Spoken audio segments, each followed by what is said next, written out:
Today, I want to read to you from Acts chapter 1 and talk to you about rolling the dice. Here we go. Acts chapter 1, verses 24, 25, and 26, where we read this.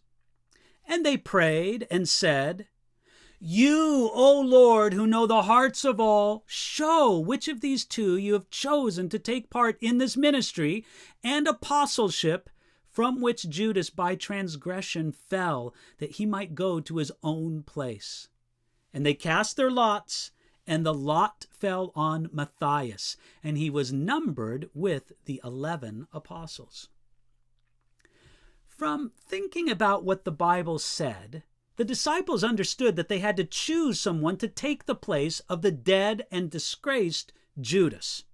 As it says in Psalm 109, verse 8, another should take the office of Judas. But how should they choose the one to become the 12th apostle, Judas's replacement? The disciples did the right things. They were in a place of obedience to God. They sought God's will in the scriptures. They used some common sense, and added to all of that, also they prayed. That's in verse 24. And it was easy for them to pray because they had already been praying. They probably remembered times when Jesus prayed before choosing the disciples. That's in Luke chapter 6. Then, after all of that, they did something unusual. We read, they cast their lots. This was essentially rolling dice or drawing straws for the answer. Many people have questioned this method. It doesn't seem spiritual to decide God's will by rolling dice.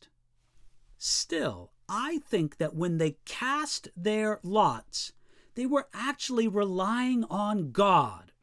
Though they were not yet filled with the Holy Spirit, as they soon would be, they still wanted to choose a method that would make them rely on God. Perhaps they even remembered Proverbs chapter 16, verse 33, the lot is cast into the lap, but its every decision is from the Lord. Now, some people insist that Matthias was the wrong choice, and the use of lots in making the decision was not right. The idea is that God would have eventually chosen Paul if the office had been left vacant.